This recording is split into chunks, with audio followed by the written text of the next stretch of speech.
늦가을 오후 옷장 깊숙한 곳에 밀어뒀던 나무 상자를 꺼냈어요. 손때 묻은 뚜껑을 여는 순간 세월의 냄새가 코끝을 스쳤습니다. 그 속에서 흑백 사진 한 장이 눈에 들어왔죠. 사진 속 청년은 수수한 양복을 입고 수줍게 웃고 있었어요. 세월이 많이 흘렀지만 그 미소만큼은 생생했습니다. 사진을 쓰다듬는 제 손이 저도 모르게 떨렸어요. 참 좋았었죠. 그 시절이. 저 청년은 제 마음속 첫사랑이었습니다. 이름은 수철. 지금쯤 어디선가 늙은 할아버지가 되어 있겠죠.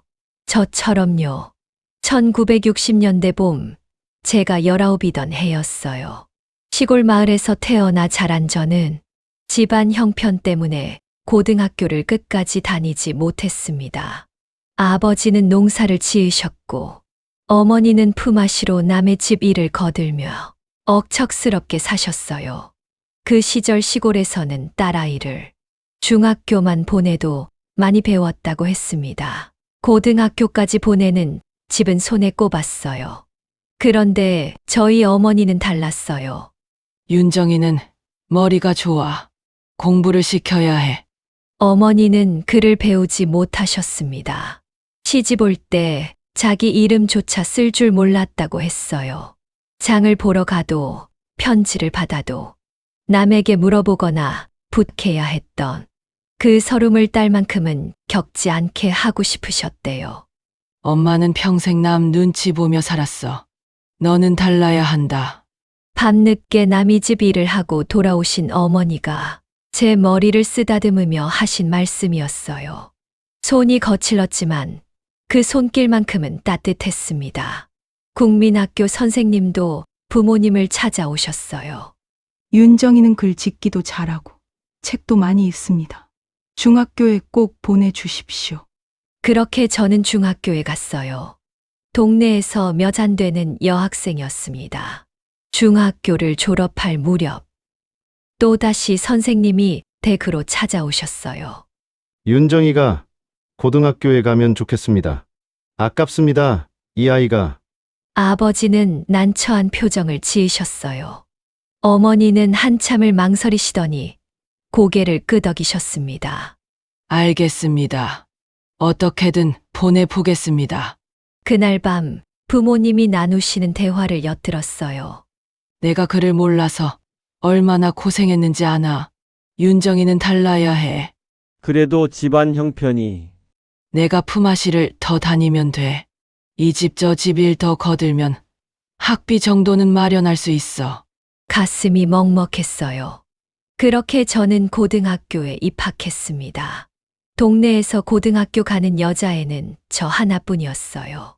하지만 1학년을 마치고 2학년으로 올라갈 무렵 집안 형편이 더욱 어려워졌습니다. 흉년이 들어 농사가 잘 안 됐고 아버지가 허리를 다치셔서 일을 제대로 할 수 없게 됐어요. 윤정아, 미안하다. 학교를 그만둬야 할 것 같구나. 아버지의 목소리가 떨렸어요. 어머니는 부엌 구석에 앉아 한없이 우셨습니다. 내가 무능해서 윤정이를 끝까지 공부시키지 못해서. 저는 아무 말도 할 수 없었어요. 부모님이 얼마나 애를 쓰며 저를 학교에 보내셨는지 알았으니까요. 다른 집 딸들은 중학교도 안 보내는 시절에 저를 고등학교까지 보내려고 얼마나 고생하셨는지 너무 잘 알았으니까요. 결국 저는 고등학교를 중퇴하고 읍내 양장점에서 재봉 기술을 배웠어요. 아침 일찍 일어나 재봉틀 앞에 앉으면 해질녘이 되어서야 집에 돌아올 수 있었습니다. 손가락이 따끔거리고 허리가 뻐근해도 참았어요. 이제는 제가 우리 집 살림에 보탬이 되어야 했으니까요.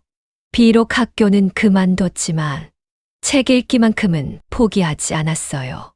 동네 작은 도서관에서 책을 빌려 밤늦도록 읽곤 했습니다. 촛불 아래서 시집을 펼치면 가난한 현실도 잠시 잊을 수 있었어요.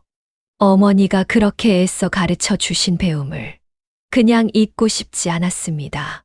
평범하고 고단한 날들이었습니다. 그런데 어느 날 제 삶에 작은 설렘이 찾아왔어요. 비 오는 날 만난 한 청년 때문이었죠. 그때는 몰랐어요. 그 우연한 만남이 제 평생을 따라다닐 그리움이 될 줄은. 어느 봄 세찬 비가 내리던 날이었어요. 읍내 시장에 일감을 가져다 주고 돌아오는 길이었는데 하필 우산을 두고 나왔더라고요. 빗줄기를 피해 처마 아래에 서 있었어요. 젖은 옷이 살갗에 달라붙어 불쾌했지만 집에 가려면 버스를 기다릴 수밖에 없었죠. 그때였어요. 머리 위로 빗소리가 갑자기 멈춘 건요. 고개를 드니 누군가 제 위로 우산을 받쳐주고 있었어요. 평범한 비닐 우산 너머로 낯선 청년의 얼굴이 보였습니다. 저기 우산 쓰세요. 비 맞으면 감기 걸리니까요. 목소리가 참 다정했어요. 당황한 저는 어찌할 바를 몰라하다 결국 작은 소리로 대답했죠. 감사합니다. 청년은 말없이 고개만 끄덕이더니 이내 빗속으로 사라졌어요. 우산을 제게 쥐어주고요. 손에 남은 우산을 내려다보는데 이상하게 가슴이 두근거렸습니다. 낯선 사람의 작은 친절이 이렇게 마음을 흔들 수 있다는 걸 처음 알았어요. 며칠이 지났을까요? 동네 구멍가게 앞에서 그 청년을 다시 마주쳤습니다. 우산을 돌려줘야 한다는 생각에 집에서 깨끗이 말려 갖고 다니던 때였어요. 저번에 우산 빌려주셔서 감사했어요. 제가 먼저 말을 꺼내자 청년이 수줍게 웃었어요. 별 말씀을요. 그리고 제 이름은 수철이에요. 저는 윤정이라고 해요. 저는 동네 목공소에서 일하고 있어요. 수철은 중학교를 졸업하고 마을 목공소에서 일하는 청년이었습니다. 나무를 다루는 일이 적성에 맞았어. 목수 일을 배우고 있다고 했어요. 손에 굳은 살이 박혀 있었고 옷에서는 은은한 나무 냄새가 났습니다. 그날 이후로 우리는 동네에서 자주 마주쳤습니다. 처음엔 가벼운 인사만 나누었지만 점차 대화가 길어졌어요. 수철은 눈빛이 따뜻한 사람이었습니다. 목공소 일은 힘들지 않아요? 괜찮아요. 나무 만지는 게 좋아서요. 의자도 만들고 탁자도 만들고요. 수철이 말할 때면 눈빛이 반짝였어요. 일에 대한 자부심이 느껴졌습니다. 시골 마을이라 사람들 눈이 많았어요. 젊은 남녀가 길에서 오래 서서 이야기하면 금세 동네 소문이 났거든요. 그래서 우리는 몰래 편지를 주고받기 시작했습니다. 수철은 구멍가게 아저씨한테 편지를 맡겼고 저는 심부름 가는 척하며 받아왔어요. 그의 편지는 한 글자 한 글자에 정성이 묻어났습니다. 중학교까지만 다녔지만 수철은 설명도 꽤 잘했어요. 목공소에서 있었던 일, 만들고 있는 가구 이야기, 그리고 저를 생각하는 마음을 조심스럽게 담았습니다. 저도 정성스럽게 답장을 썼어요. 책에서 읽은 시 구절을 옮겨 적기도 하고 제 마음을 담은 책 구절을 보내기도 했죠. 어느 여름날 저녁, 우리는 동네 뒷산에서 몰래 만났어요.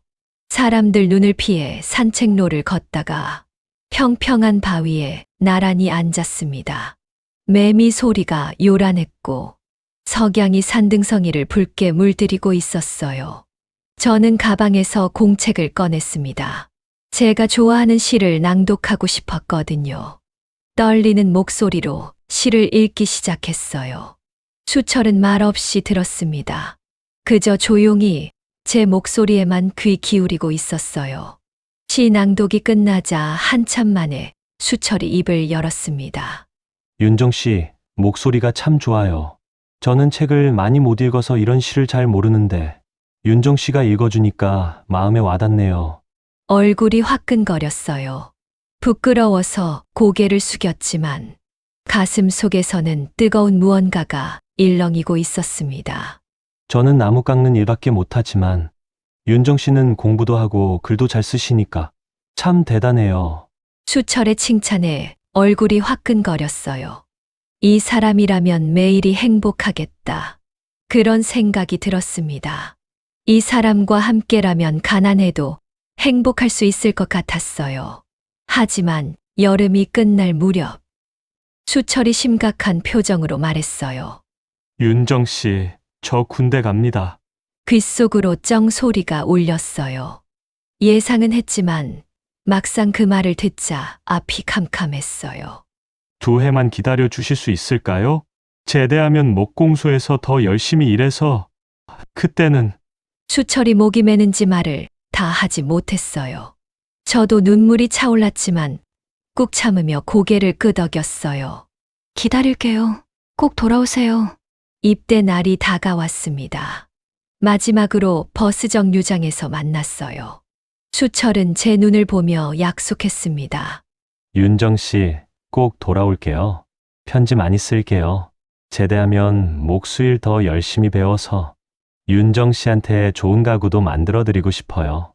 버스가 떠나고 수철이 멀어졌어요. 저는 버스 정류장에 한참을 서 있었습니다. 눈물이 흘러내렸지만 닦을 생각도 하지 못했어요. 입대 후 처음 몇 달간은 편지가 왔어요. 훈련소에서 보낸 짧은 편지였지만 그 글자 하나하나가 제게는 생명줄 같았습니다. 저도 틈만 나면 편지를 썼어요. 하루에 있었던 일들, 그리고 제 마음을 시로 적어보냈죠. 편지를 보내고 온 그날 밤, 어머니가 방으로 들어오셨어요. 걱정 어린 얼굴로 제 앞에 앉으시더니 말씀하셨습니다. 윤정아, 그 집은 살림이 힘들단다. 목공소 일이 뭐 얼마나 번다고. 넌 고등학교까지 다녔잖니? 엄마가 얼마나 애써서 너를 공부시켰는데 그런 집에 시집 가면 평생 고생이야. 가슴이 철렁 내려앉았어요. 어머니의 눈빛에는 저에 대한 걱정이 가득했거든요. 품앗이를 다니며 손이 부르트도록 일했어. 저를 학교에 보내신 어머니였습니다. 아무 말도 할 수 없었어요. 가을이 깊어지고 겨울이 왔습니다. 수철의 편지는 더 이상 오지 않았어요. 처음엔 군대 생활이 바빠서 그런가 보다 생각했습니다. 하지만 한 달이 지나고 2달이 지나도 소식이 없었죠. 혹시 제 편지가 전달되지 않은 걸까요? 아니면 정말 마음이 변한 걸까요? 밤마다 그런 생각을 하며 잠 못 이뤘습니다. 그리고 그해 겨울, 우리 집에 더 큰 불행이 들이닥쳤어요. 겨울바람이 매섭게 불던 날이었어요. 집안 분위기가 심상치 않았습니다. 아버지는 방구석에 앉아 담배만 피우고 계셨고, 어머니는 부엌에서 한숨만 쉬셨어요. 무슨 일인지 물어볼 용기가 나지 않았습니다. 저녁 무렵 어머니가 제 손을 꼭 잡으셨어요. 손이 얼음장처럼 차가웠습니다. 윤정아, 우리 집 큰일 났다. 목소리가 떨렸어요. 아버지가 친구 보증을 잘못 써서 큰 빚을 지게 됐다는 거였습니다. 허리 다친 몸으로도 농사를 지으려 애쓰시던 아버지가 친구를 도와주려고 보증을 서신 거였어요. 하늘이 무너지는 것 같았습니다. 며칠 뒤부터 무서운 얼굴의 사람들이 집 앞으로 찾아오기 시작했어요. 빚 갚을 거 없으면 논밭이라도 내놔야지. 큰 소리에 저는 방 안에 숨어 떨고 있었습니다. 결국 남아있던 논밭을 팔았고 집에서 키우던 소까지 넘겨야 했어요. 그래도 빚은 남았습니다. 겨울이 끝나기 전에 결국 시골집마저 팔았어요. 대대로 살아온 집이 남의 손에 넘어가는 날, 저는 마당에 서서 울었습니다. 어머니도 아버지도 말없이 눈물만 흘리셨어요. 윤정아, 이제 짐 싸야 한다. 읍내로 가야 해. 어머니의 말에 온몸에 힘이 빠졌어요. 읍내로 간다는 건 이 동네를 떠난다는 뜻이었습니다. 수철이 돌아왔을 때 저를 찾을 수 없다는 뜻이기도 했죠. 어머니, 제가 편지를 써서 주소를 알려드리면 말을 잇지 못했어요. 어머니가 고개를 저으셨거든요.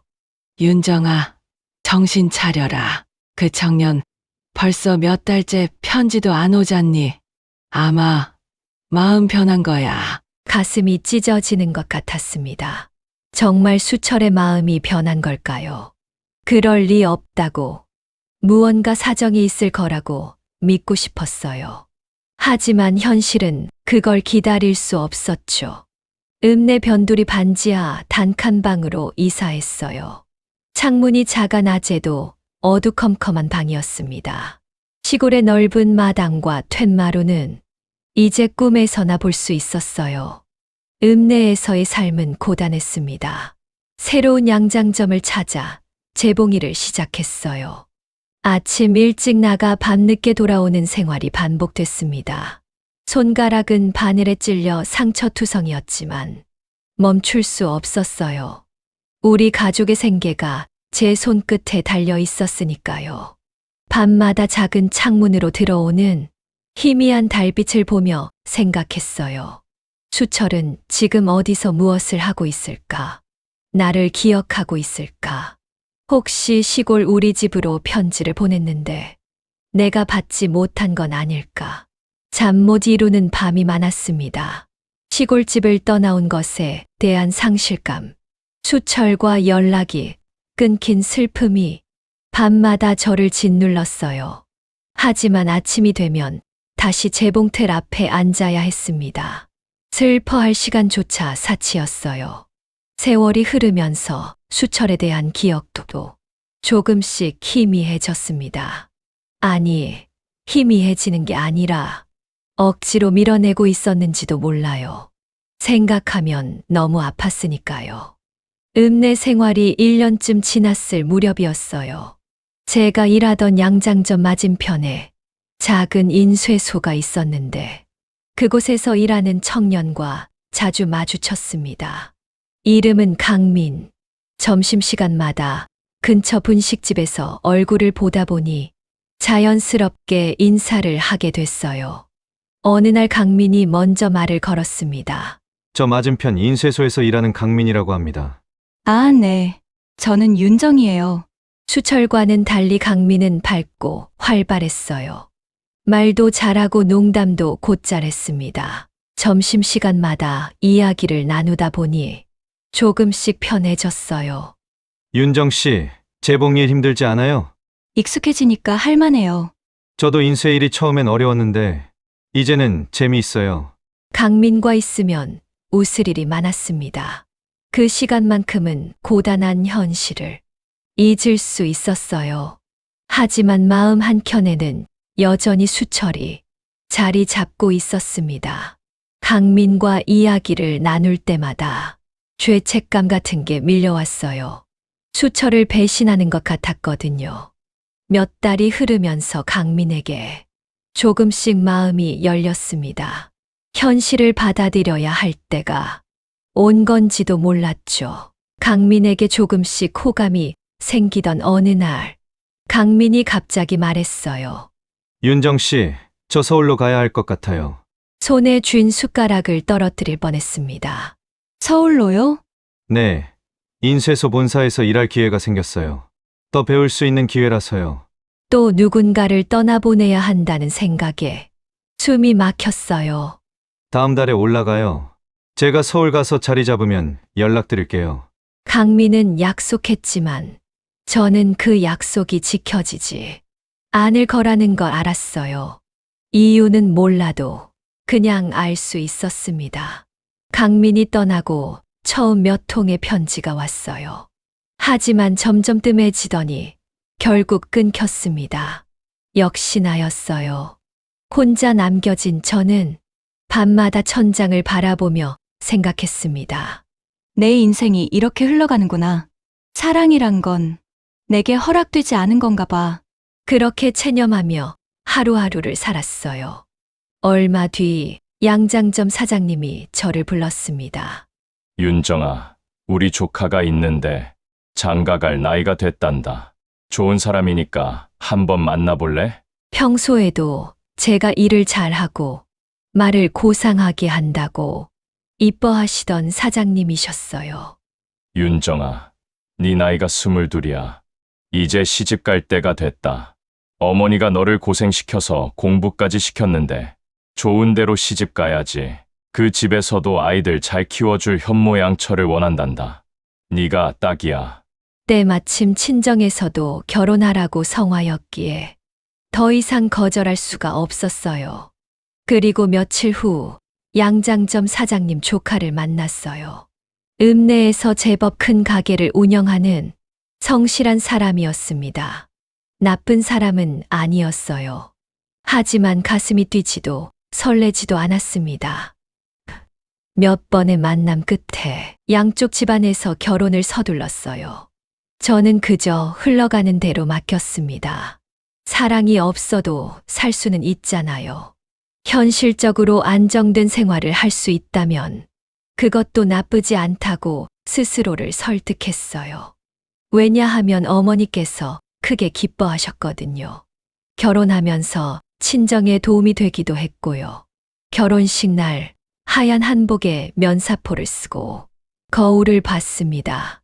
거울 속 제 얼굴은 평온해 보였지만 눈빛은 공허했어요. 이게 내 선택이고, 이제는 뒤돌아보지 말자. 그렇게 다짐했습니다. 결혼 후 아이 둘을 낳고 살았어요. 남편은 나쁜 사람이 아니었습니다. 다만 제 가슴을 뛰게 하는 사람도 아니었죠. 아이들을 키우고 살림을 하며 세월이 흘렀어요. 남편과는 인생의 고비를 같이 넘기다 보니 정이 생겼습니다. 이제 와서 보니 이것도 사랑의 다른 모습이라고 느껴졌습니다. 하지만 결혼하고도 얼마 동안은 가끔 수철이 생각났습니다. 비 오는 날 건네준 우산, 제 시 낭독을 조용히 듣던 모습, 목공소 이야기를 하며 눈빛이 반짝이던 순간, 버스 정류장에서의 마지막 모습. 모든 게 아득한 꿈처럼 느껴졌어요. 정말 그런 일이 있었나 싶을 만큼 먼 옛날 이야기 같았습니다. 세월은 빠르게 흘렀어요. 아이들이 자라 결혼하고 독립했고, 저도 어느덧 머리가 하얗게 센 할머니가 됐습니다. 남편은 몇 년 전에 세상을 떠났고, 저는 혼자 작은 집에서 살고 있어요. 그리고 남편이 떠나기 몇 해 전, 친정 어머니가 돌아가셨습니다. 아버지는 그보다 먼저 가셨고, 어머니는 혼자 요양원에서 지내시다 편안히 눈을 감으셨어요.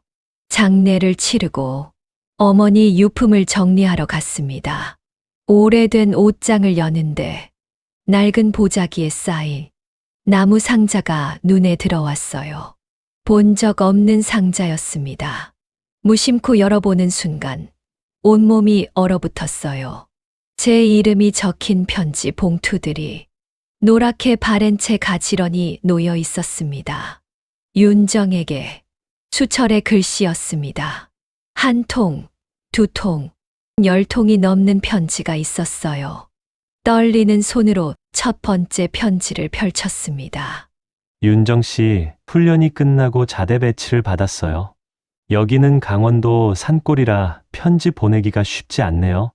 윤정 씨 편지를 못 받아서 걱정이에요. 혹시 주소가 바뀐 건 아닌지. 눈물이 뚝뚝 떨어졌습니다. 다음 편지를 열었어요. 윤정 씨, 벌써 석 달이 지났는데 답장이 없네요. 혹시 제 편지가 전달되지 않은 건 아닌지 걱정입니다. 시골 우체국에 수소문해봤는데 윤정 씨네 집이 이사 갔다고 하더라고요.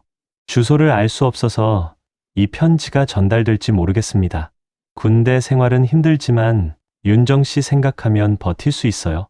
제대하면 목수일 열심히 배워서 윤정 씨한테 좋은 가구도 만들어드리고 싶어요. 가슴이 찢어지는 것 같았어요. 다른 편지를 열었습니다. 윤정 씨, 제대가 얼마 남지 않았어요. 돌아가면 꼭 찾아뵐게요. 설령 윤정 씨 마음이 변했다 해도 한 번만이라도 만나고 싶습니다. 그동안 건강하셨으면 좋겠어요. 마지막 편지는 제대 직전에 쓴 것이었어요. 윤정 씨, 내일 제대합니다. 곧바로 윤정 씨를 찾아갈 거예요. 2년 동안 답장을 받지 못했지만 저는 여전히 윤정 씨를 기다리고 있어요. 윤정 씨도 저를 조금이라도 기억해 주셨으면 좋겠습니다. 편지를 다 읽고 나니 눈물이 멈추지 않았어요. 30년 가까이 이 편지들이 어머니 서랍 속에 숨겨져 있었던 겁니다. 어머니는 수철의 편지를 받고도 제게 전해주지 않으셨어요. 넌 고등학교까지 나왔잖니. 엄마가 얼마나 애써서 너를 공부시켰는데 목공소 일이 뭐 얼마나 번다고. 그런 집에 시집 가면 평생 고생이야.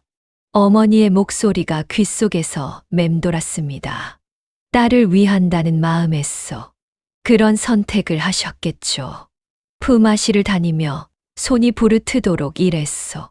저를 학교에 보내신 어머니였습니다. 그렇게 애써 공부시킨 딸이 목수와 결혼해서 가난하게 사는 걸 막고 싶으셨을 거예요. 하지만 그 선택이 제 인생을 어떻게 바꿔놓았는지 어머니는 끝내 모르셨을 겁니다. 저는 수철이 저를 잊었다고, 마음이 변했다고 생각하며 살았어요. 그래서 다른 사람과 결혼했고 평생 마음 한켠에 빈자리를 안고 살았습니다. 편지를 손에 쥐고 한참을 앉아 있었어요.